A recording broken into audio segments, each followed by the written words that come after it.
வணக்கம். இன்றைய நிகழ்ச்சியில் தமிழக வெற்றி கழகத்தின் முக்கிய பொறுப்பாளர் டிக்சன் பிலிக்ஸ் வந்துள்ளார். அவர் அன்புடன் வரவேற்போம். வணக்கம். அப்படி ஐயனாரே குலதெய்வமே உன் பிள்ளைய குடியேறதுக்கு அப்பா துப்ப. தமிழக வெற்றி கழகம் டிவிக அப்படின்னா தமிழக வெற்றி கழகம் அப்படின்னா தமிழ்நாட்டில் வந்து அதிமுக திமுகக்கு ஒரு மாற்று கட்சியா இன்னைக்கு உருவாகி இருக்கக்கூடிய ஒரு பிரம்மாண்டமான ஒரு கட்சி.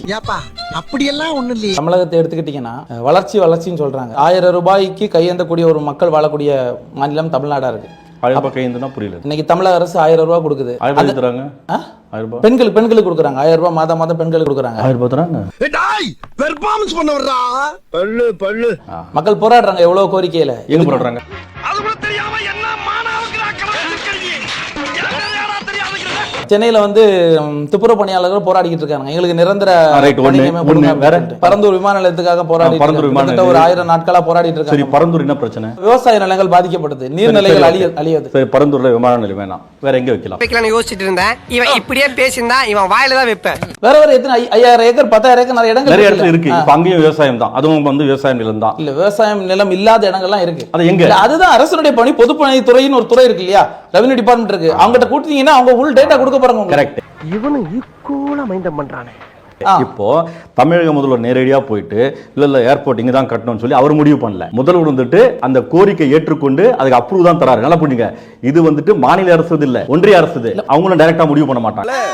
அவங்க விஞ்ஞான பூர்வ ரீதியாக என்ன பண்ணுவாங்க, அந்த அறிவியல் அறிஞர்கள், பொருளாதார நிபுணர்கள் எல்லாரும் கூப்பிட்டு எந்த இடத்துல ஏர்போர்ட் கட்டணும்னு கேட்பாங்க. வான் வழிபாதை எப்படி இருக்கணும், எது சரியா இருக்கும்னு தேர்வு செய்யுங்கன்னு வாங்க. அவங்க என்ன பண்ணுவாங்க, ஒரு 5-6 இடம் தேர்வு செய்வாங்க. தேர்வு செஞ்சுட்டு சார் இதுதான் பெஸ்ட்னு வாங்க. விமானத்தை வராங்களே அவங்களுக்கு சேஃபா இருக்கும். அந்த ஸ்டேட்ல அப்படி நடந்திருக்கு, இந்த ஸ்டேட்ல அப்படி நடந்திருக்கு. நீங்க தேவையில்லாம இந்த இடத்த விட்டு வேற இடத்த கட்டினீங்கன்னா நாளைக்கு ஒரு பெருசா விபத்து ஏற்படும், விமானம் வந்து வெடித்து சிதறும், பல பேர் விபத்துல இறந்து போவாங்க. இந்த இடம் தான் சரின்னு சொன்ன உடனே முதல்வருக்கு தூக்கி போட்டு சரி இன்னும் என்ன நீ பைத்தியக்காரனாவே நினைச்சிட்டு இருக்கிறல. தமிழக வெற்றி கழகம் விஜய்க்கு வந்து ஒரு படம் முடிஞ்சு போச்சு. இப்ப வெட்டியா வீட்டுல இருக்கிறாரு, பிரச்சனை இல்லை அவருக்கு. அவர் எப்ப வேணா போலாம் வரலாம். ஆனா அவரே ஒரு முறை தான் போனாரு பரந்தூர் விமானத்துக்கு. ஒரே முறை தான் போயிட்டு கை காட்டிட்டு பேசி இருந்தாரு. அவர் என்ன பண்ணிருக்கணும், போயிட்டு அங்க உட்கார்ந்துடணும். சாகும் வரை உண்ணாவிரதம் போராட்டம். பரந்தூர் விமான நிலையம் இங்க வேணாம், நாங்க வந்து அறிவுபூர்வமா பேசுறோம். எங்க கூட இருக்கவங்க எல்லாம் விஞ்ஞானிகள், ஆதவ அர்ஜுனா, புசி ஆனந்த், இவங்க எல்லாம் பெரிய பெரிய சயின்டிஸ்ட். இவங்கலாம் இவங்கள்ட்டலாம் நிறைய அட்வைஸ்லாம் நாங்கள் வாங்கிட்டோம். இந்த இடம் சரியில்லை, அந்த இடத்துல கட்டுங்கன்னு சொல்லியிருந்தாருன்னா கெத்துலாம். என்னுடைய மாநில வழக்கணத்தை தெரிவித்துக் கொள்கிறேன். வழக்கறிஞர் நீ எல்லாவற்றையும் விட்டுவிட்டு மாவட்ட நிர்வாகிகளே, அதை உயிர் போட வெத்திக்கு தான் தலைவர் அமைச்சர் முதல்வர் விஜய் அவர்களே என்று இவ்வளவு ஹெவி நாலேஜ் வச்சுக்கிட்டு நீங்க எல்லாம் எங்கடா வேலை செய்யறீங்க? இவங்க கூட சேர்ந்து அரசியல் பண்ணா மேடைக்கு மேடை தர்மடி விழுவும் போல் இருக்கேன். நீங்களே போயிட்டு ஒரு முறை போய் பேசிட்டு வந்துட்டு அதுக்கப்புறம் ஆளே நீங்க கிட்டத்தட்ட ஒரு 1000 ஆண்டு நாட்களாக அடி பல்லகளெல்லாம் உடைச்சு படிக்க தெரிஞ்சா படி, தப்பு தப்பா படிச்சு அடி வாங்கி சாகாத சொல்லி போராடக்கூடிய மக்களை ஏன் ஒரு முறை சந்திக்கல? குறைந்தபட்சம் போடுறாங்க. 1000 நாட்களுக்கு மேலாக போராடிட்டு. என்ன சொல்றீங்க? எனக்கு உண்மையா சத்தியமா தெரியாது. எனக்கு 1000 நாட்கள் ஆயிடுச்சா? அப்படி பார்த்தா 1000 எத்தனை வருஷம் ஆகுது? சரி, 1000 நாட்கள் இல்ல, கிட்டத்தட்ட ஒரு வருடத்துக்கிட்ட போராடுறாங்க. ஒரு வருஷமா போராடுறாங்க. நம்ம கட்சி ஆரம்பிச்சு எத்தனை வருஷம் ஆகுது? 2 ஆண்டுகள் ஆகுது. கட்சி ஆரம்பிச்சு 2 வருஷம் ஆயிடுச்சு. அதுக்கு நடுவுல ஒரு வருஷமா போராட்டம் போகுது. ஆனா தலைவர் தளபதி அவர்கள் 2 வருஷமா அந்த பக்கம் ஒரே ஒரு கேள்வி கேட்கிறேன் சார், கேளுங்க. புதிதாக கட்சி ஆரம்பிச்ச ஒரு முறை தான் போனார், ஒரு முறையாவது போயிருக்காரு. அதை நீங்க கேள்வி கேட்கிறீங்க. கேள்வி கேட்கல சார். ஒரு வருஷமா போராடுறாங்களே, இத்தனை நாளா வேடிக்கை பார்த்துட்டு ஒரு வருஷம் கழிச்சு ஏன் போனீங்க, இத்தனை நாளா என்ன பண்ணிருந்தீங்கன்னு கேட்டேன். அரசியல்வாதிகள்னால தியாகிகள் தானே. 1000 என்கொயரிஸ், 1000 என்கேஜ்மெண்ட்ஸ். சார் அதே கேள்வி நாய் கூட விளையாடினீங்களான்னு கேட்டேன். இந்த பாருங்க, நீங்க மறுபடியும் சொல்றேன், என் நோக்கத்தை தப்பா நினைக்காதீங்க. நாய் கூட விளையாடினீங்கன்னா கேளுங்க, அந்த திரிஷாவோட நாய் உனக்கு இதுல அதுக்கிட்ட முத்தம் கொடுத்தாரு. நான் அதை சொல்ல வரல, நான் பொதுவா கேட்டேன். இது தனி மனித தாக்குதல் சார், அதை செய்யக்கூடாது. தனி மனித ராசாதி ராசா அருணாசலா படையப்பா தளபதி மன்னா, நீங்க கிளம்புங்க அண்ணா. குதூகலமா இருக்க குடும்பத்துல கும்மி அடிச்சிட்டு போயிடாதீங்க, கிளம்புங்க ஐயா. கள்ளச்சாராயத்துல இறக்கும் போது அந்த குடும்பத்தை போய் நேர்ல பார்த்தாரு, ஆறுதல் தெரிவித்த விஜய். லாக்அப் டெத் நடக்கும் போது நேர்ல போயிட்டு ஆறுதல் தெரிவித்த விஜய், கண்டனம் தெரிவித்த விஜய். ஆணவ படுகொலையில் ஒருத்தர் சாவும் போது, கொலை செய்யும் போது, அந்த குடும்பம் நடுத்தருல இருக்கும் போது, அந்த பெத்தவங்க துடியா துடிக்கும் போது ஏன் விஜய் பார்க்கல? உனக்கு ஜாதி ஓட்டு தான் முக்கியம், அதனாலதான் கலவரம் நடந்தப்போ யார் மேலேயும் எந்த ஆக்ஷன் எடுக்கலன்னு மடக்கிட்டான். என்ன பதில் சொல்லுவ? ஆமான்னு உண்மையை ஒத்துக்க முடியுமா? செருப்பால் அடிப்பாங்க. இல்ல கண்டிப்பா அவர் போகல, கண்டிப்பா போயிருந்திருக்கணும். தப்பா தப்பு இல்லையா? கண்டிப்பா போயிருந்திருக்கணும். தப்பா தப்பு இல்லையா? இல்ல கண்டிப்பா போயிருந்திருக்கணும். காரணம் கேட்காத அரசியல் அவ்வளவுதான். சாதி வன்மத்தால் சாதி வெறியால் ஆணவ படுகொலை நடக்குது, நமக்கு பெரிய ரசிகர்கள் பட்டாளமே இருக்கிறாங்க, அவங்களுக்கு வந்துட்டு நல்ல கருத்து தெரியப்படுத்தணும் அப்படின்னு நினைச்ச விஜய் என்ன பண்ணிக்கணும், என் நெஞ்சுக்குள்ள என்ன சொல்லுவாங்க, நெஞ்சில் குடி இருக்கும். நெஞ்சில் தானே.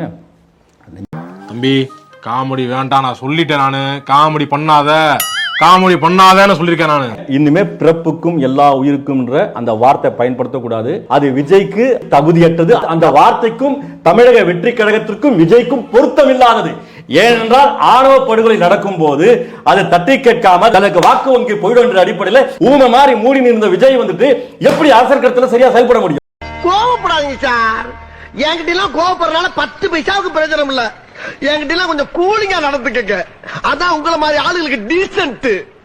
கண்டிப்பா அது சாதி சார்ந்த காரணம் இல்ல சார். அப்ப என்ன மயிர் காரணம்? என்ன முன்னெல்லாம் மரியாதை இல்லாம திட்டுவீங்க, இப்ப மரியாதையா திட்டுறீங்க. அடுத்த கட்ட தலைவர்கள் தொடர்ந்து போட்டுருக்காங்க. மதுரை மாநாடுல விஜய் விஜய் விஜய் விஜய் சொன்னார்ல, ஆணவ படுகொலை மட்டும் விஜய் எங்க போனார்? தப்பு இல்ல.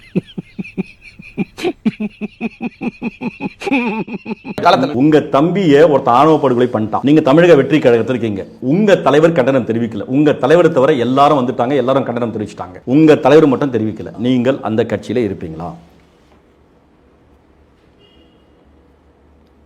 கண்டிப்பா இருக்க மாட்டோம். கண்டிப்பா இருக்க மாட்டோம். தம்பி இப்ப சந்தோஷம் தானே? கள்ளச்சாராயத்துக்கு நீ போல, லாக்அப் டெத்துக்கு போல, எல்லாத்துக்கும் போயிட்டு தனக்கு அந்தந்த மாவட்டத்தோடைய அந்தந்த ஊருடைய ஓட்டு வேணும்னு சொல்லிட்டு நீலி கண்ணீர் விட்டு நாடகம் செஞ்ச விஜய்க்கு தன் கட்சிக்காரனுக்காக ஏன் போல? நீ கேட்ட ஒவ்வொரு கேள்வி என்ன செருப்பால் அடிச்ச மாதிரி இருக்குடா. மாதிரி இல்ல, உண்மையிலே செருப்பால தான் அடிச்சது. ஈழத்து மக்கள் பாதிக்கப்பட்டாங்களே, ஆமா. அப்ப விஜய் எவ்வளவு கொடுத்தாரு? போராட்டம் பண்ணிருக்காரு சார். உண்ணாவிரத போராட்டம் இருக்காரு சார். கேட்டது ஈழத்து மக்கள் பாதிக்கப்படும் போது 200 கோடி சம்பாதிக்கிற விஜய் பணத்தை பெருசா நினைக்கிறதுல மக்களுக்காக வாழக்கூடிய விஜய் ஈழத்தில் பாதிக்கப்படும் போது எவ்வளவு கொடுத்தாரு?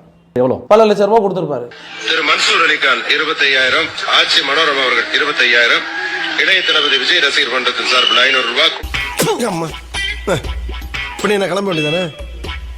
அதான் துப்பிட்டில போக வேண்டியதானே? சரி நான் போறேன்டா. சினிமா வேற, இது வேற. சினிமா சினிமா வேற, அரசியல் களம் வேற. இதுதான் இந்த அணில் குஞ்சுங்களுக்கு தெரிய மாட்டேங்குது. முட்டாளுங்க அப்படியே பைத்தியக்காரத்தனமா ஹேன்னு ஆடுறாங்க. நான் இப்படி இருக்க கூடாது, எப்படி இருக்கணும் தெரியுமா?